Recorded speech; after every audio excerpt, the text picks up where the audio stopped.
जय हिंद दोस्तों, मैं हूं एस के प्रजापति। आप देख रहे हैं टेक्निकल 20G। आइए आज हम गणित के एक नए अभ्यास की तरफ बढ़ते हैं जो कि हाई स्कूल के सेगमेंट से रिलेट करता है और ये चैप्टर है दो चर वाले रैखिक समीकरण। क्योंकि हम जानते हैं दोस्तों कि आपका परीक्षा जो है बोर्ड परीक्षा बेहद ही करीब है, तकरीबन 22 फरवरी से है। तो उस परीक्षा में आपको जो है भरपूर सफलता मिले और अच्छे से अच्छा नंबर से आप पास हो सकें, इसके लिए मैंने ये छोटा सा आपके लिए वीडियो रिकॉर्ड करने की कोशिश की है। दोस्तों, हम बेसिकली चैप्टर वाइज धीरे धीरे करके हर एक चैप्टर को लगभग हम कवर करने की कोशिश करेंगे जब तक कि हमारा बोर्ड परीक्षा शुरू नहीं हो जाता। क्योंकि हो सकता है कि आप लोग बहुत सारे लोग इसको जो है एक बार पढ़ चुके हो चैप्टर्स को, तो आप रिवाइज कर सकते हैं। आपके लिए बेहद ही जो है इम्पोर्टेंट वीडियो होने वाला है। और अगर आप पढ़े नहीं हैं एक बार इसको, मतलब स्कूल वगैरह में कहीं पर नहीं पढ़े हैं, तो फिर तो आपके लिए बहुत ज़्यादा इम्पोर्टेंट हो जाता है। हाँ, आप हमारे तरीक़ों को थोड़ा एक बार देखें, उसके बाद निश्चित ही आपको ये पसंद आएगा और समझ में भी आएगा। कॉन्सेप्ट को बिल्कुल ईजी तरीके से समझने की कोशिश करेंगे। तो दोस्तों, हम जानते हैं जो चैप्टर है जिसको हम कहते हैं दो चर वाले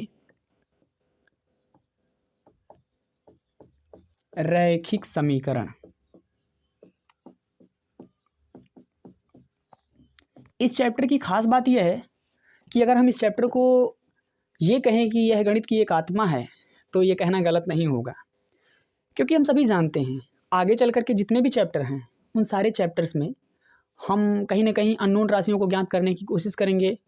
कुछ अज्ञात राशियाँ मिलेंगी या कुछ वैल्यू ज्ञात करने पड़ेंगे, तो कहीं ना कहीं हम उसको जो है एक इक्वेशन बनाएंगे और इस इक्वेशन बना के सॉल्व करेंगे। तो इक्वेशन अर्थात समीकरण बना के हल करना आपको इस चैप्टर में सिखाया जा रहा है। तो अगर आप इस चैप्टर को समझ लेते हैं तो आगे के जो चैप्टर हैं वो बेहद ही ईजी हो जाएंगे और ये कॉम्पिटिटिव जो है एग्ज़ामों के लिए भी बहुत ज़्यादा इंपॉर्टेंट होने वाला है। तो चलिए शुरू करते हैं बिना कुछ देर किए हुए। साथियों, जो बोर्ड परीक्षा में इससे रिलेटेड प्रश्न आता है वो बेसिकली दो टाइप से जो है डिपेंड करके आता है। पहला है ग्राफ मेथड और दूसरा है मैथमेटिकल मेथड, आई मीन गणितीय विधि। तो कहीं ना कहीं इस प्रश्न को हल करने के लिए हमें दो विधियां सीखनी पड़ती हैं। पहली विधि क्या है? ग्राफ विधि। पहली बात तो ये हो जाए कि सर ये होता कैसे है, इसके प्रश्न आते कैसे हैं। तो बेसिकली आप सभी जानते हैं जो समीकरण होता है वो कहीं ना कहीं बीजीय व्यंजक से मिलकर बना होता है ना, जिसे आप बहुपद भी बोलते हैं। अगर बहुपद में बराबर करके अगर आप दूसरी साइड कुछ भी लिख देते हैं तब वो इक्वेशन का रूप ले लेता है, यानी कि समीकरण का रूप ले लेता है। आप समझ पा रहे होंगे क्या मैं ये कह रहा हूँ? जैसे एक मैं लिख रहा हूँ जो है बहुपद x + y is equal to I suppose that मैंने लिख दिया 16। अब ये x + y क्या है? एक बहुपद था, लेकिन इसके दूसरे साइड में हमने बराबर का चिन्ह लगाकर 16 लिख दिया, तो ये एक समीकरण बन गया। अब इसमें होगा क्या? इस समीकरण में हमें x और y की वैल्यू ज्ञात करने के लिए कहा जाएगा, लेकिन हमें पता है कि ये दो चर हैं इसमें और पावर है एक, इसलिए इसको रैखिक समीकरण भी बोलते हैं।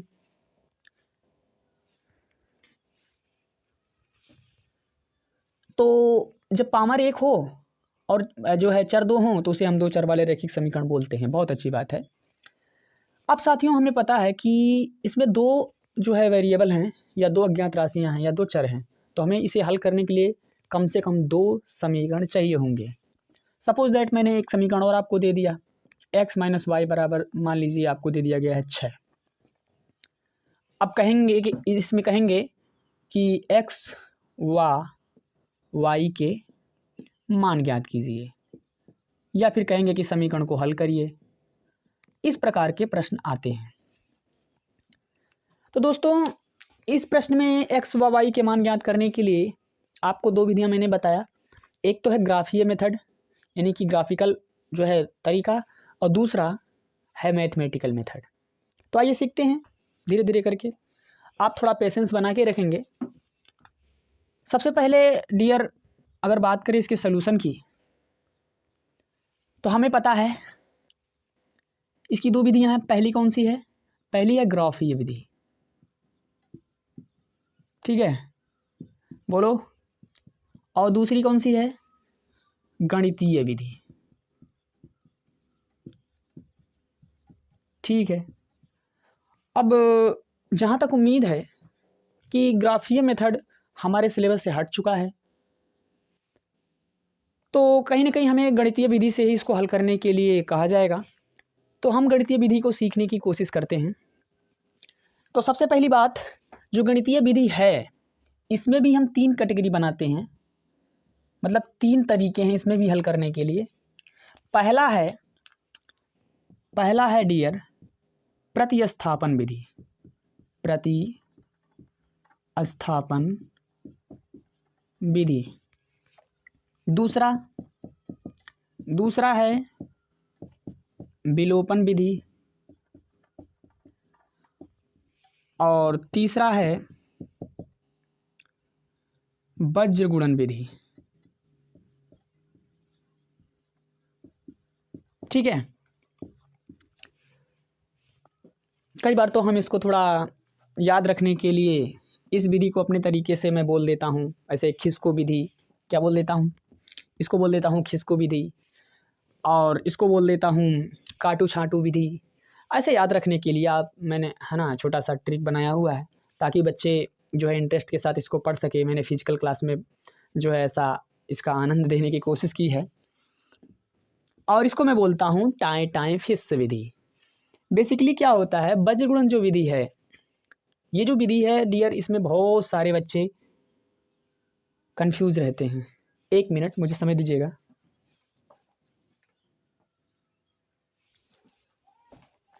ओके, तो जो वज्रगुणन विधि है इसमें बहुत सारे बच्चे बहुत कंफ्यूज रहते हैं, है ना। बेसिकली ये इजी तो है, लेकिन थोड़ा समझ में लेट में आता है, इसलिए इसका मैंने नाम रखा है टाएं फिश विधि। अब क्योंकि हमारी परीक्षा में इन तीनों विधियों में से कोई भी विधि पूछी जा सकती है, इसलिए हमें तीनों सीखने की ज़रूरत है। तो एक एक करके मैं आपके बिल्कुल दिलो दिमाग में इन तीनों विधियों को उतार दूंगा, ये मेरा वादा है। बस आप बने रहिए हमारे साथ। चलिए, तो सबसे पहले हम आज आपको प्रतिस्थापन विधि से इस प्रश्न को हल करने के तरीके बताते हैं। तो गाइज,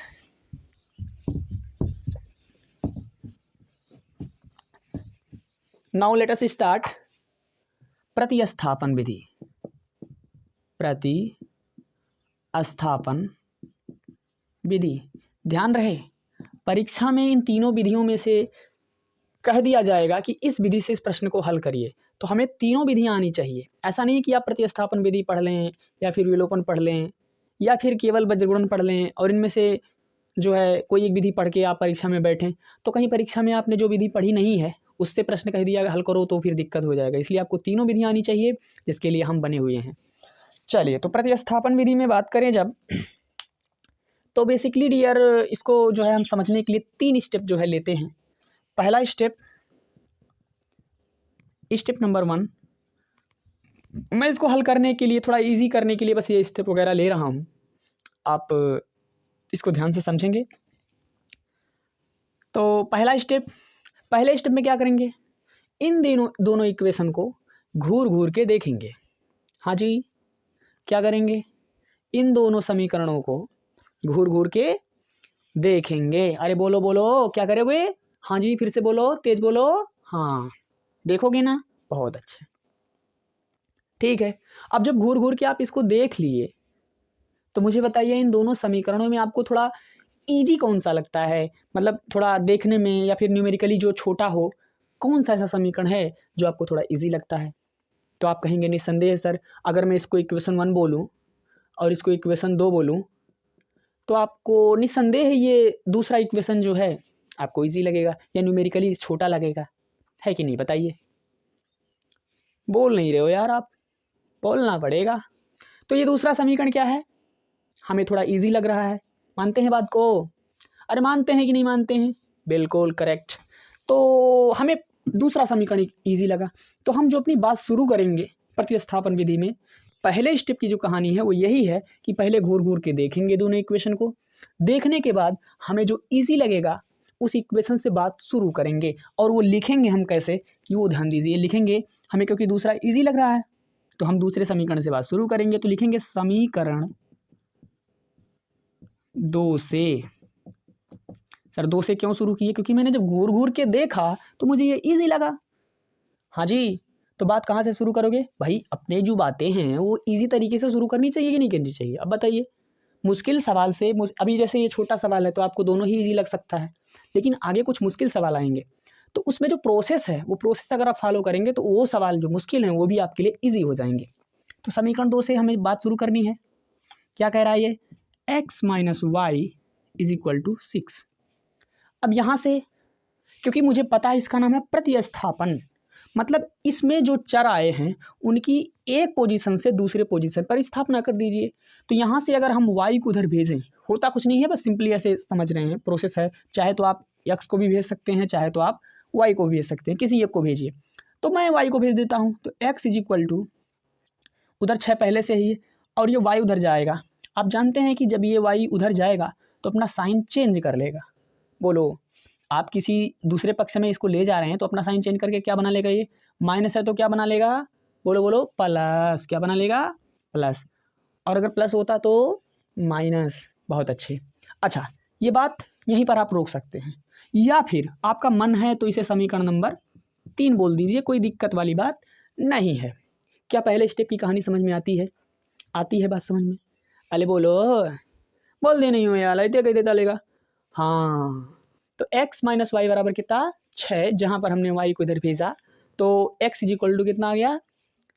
6 प्लस वाई, जिसे हमने समीकरण 3 बोल दिया। इच्छा करे तो बोल दीजिए, वरना कोई बहुत जोर जबरदस्ती नहीं है। पहले स्टेप की कहानी समझ में आई? बोलिए, कोई समस्या, कोई डाउट? No doubt. बहुत अच्छे। अब हम बात शुरू करेंगे स्टेप नंबर 2।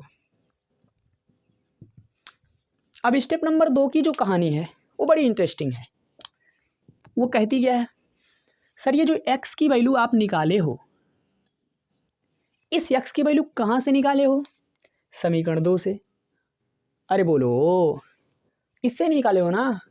तो इस वैल्यू को जहाँ से निकाले हो उसको छोड़ दो। हे हेलो, इस x की वैल्यू कहाँ से निकाले हो? समीकरण 2 से। समीकरण 2 से निकाले हो तो समीकरण 2 को छोड़ दो। बाकी दूसरा जो समीकरण है नेक्स्ट वाला, उसमें इस x की वैल्यू ले जाके पटक दो। सर पटक देंगे, क्यों नहीं पटक देंगे? हमने बहुतों को पटका हुआ है, इसमें कौन सी बड़ी बात है? पटक देंगे। तो लिखेंगे एक लाइन छोटी सी। क्या लिखेंगे? x का मान समीकरण 1 में रखने पर। मानते हैं बात को? तो रखिए जरा, क्या कह रहा है? x प्लस वाई बराबर 16। अब गाइज यहाँ से x की जो वैल्यू है कितनी आई है बताइए जरा? 6 प्लस वाई। कितनी आई है? 6 प्लस वाई। अब ये x की वैल्यू जो 6 प्लस वाई आ चुकी है उसको यहाँ पर रख देंगे। तो x की जगह पर अपन 6 प्लस वाई लिख सकते हैं। तो 6 प्लस वाई, और यहाँ पर एक y पहले से है तो plus Y is equal to कितना? 16। ठीक है सर।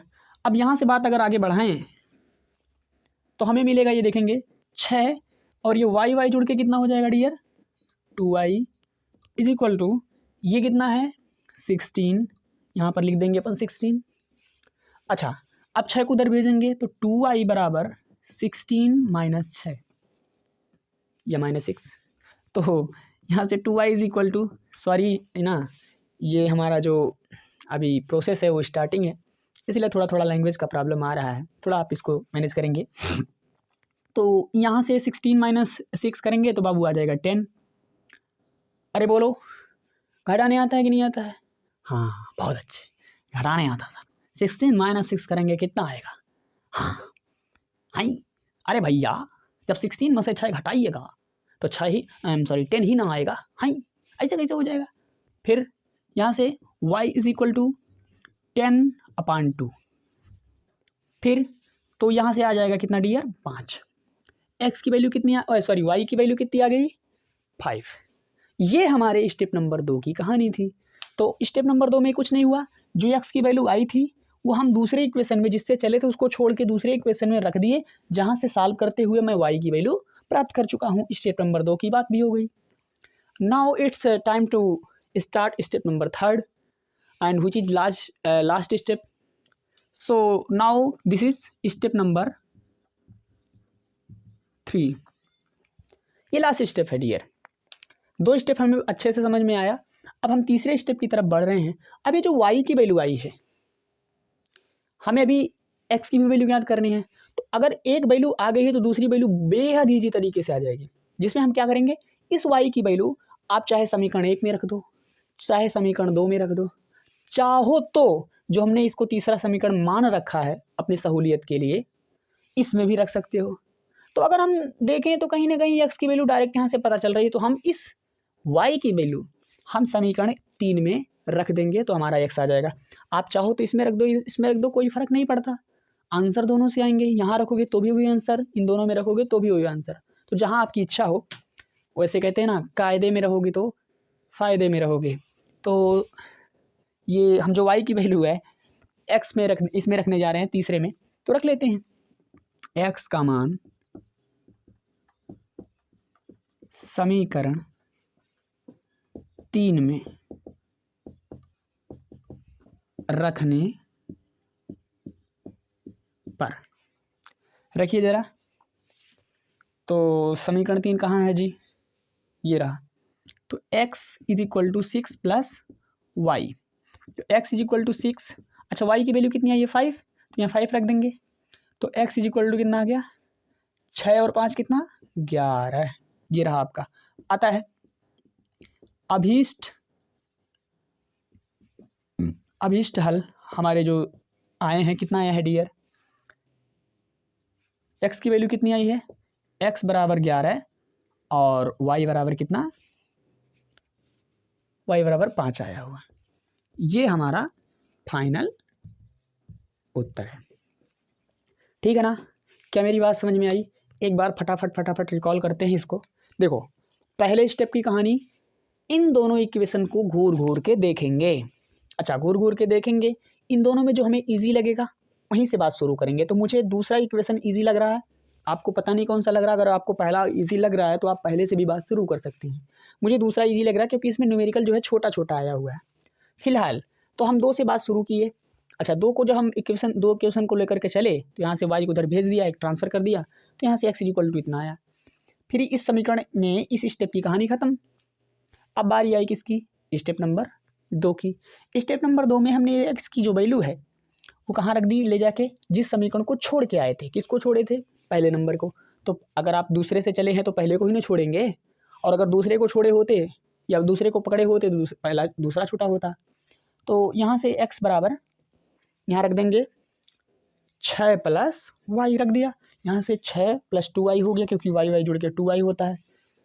अरे यार, y जोड़ना नहीं आता, एक गेंद और एक गेंद और 2 गेंद हो तो एक गेंद को अगर जोड़ना हो तो 2 गेंद हो जाएगा। तो यहाँ 1y और 1y, यहाँ 2y हो जाएगा। तो 2y, अच्छा 6 को उधर भेजेंगे तो माइनस हो जाएगा। तो 16 में से 6 घट गया, 10 आ गया, तो 2y बराबर 10, तो y बराबर कितना आ गया 5। अब स्टेप नंबर 3, ये जो y की वैल्यू आई है, चाहो तो इसमें, चाहो तो इसमें, या फिर इसमें रख दो। तो हमने इन में ज़्यादा इजी हमें लगा कि तीसरे में रख दिया जाए, तो x का मान समीकरण 3 में रख दिया। समझ पा रहे हैं?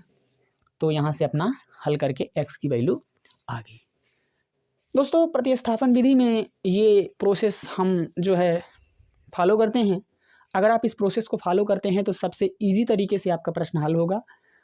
और यदि फिर भी मैंने कोशिश किया है कि सारी चीज़ें आपको क्लियर हो गई हों, लेकिन अगर आपको कोई फिर भी डाउट रह गया है तो प्लीज़ आप कमेंट सेक्शन में बता सकते हैं, उसे हम जो है सॉल्व करने की पूरी कोशिश करेंगे। और इसका आप अगर जो है स्क्रीनशॉट वगैरह ले लेना चाहते हैं तो ले सकते हैं। मैं हट जाता हूँ। यस, 1 2 3, जी हाँ। थैंक यू दोस्तों, आशा करता हूँ कि आपको ये वीडियो पसंद आया होगा, आपको जो है समझ में आया होगा। तो प्लीज़ हमारे लिए एक लाइक और एक सब्सक्राइब कर दें। Thank you.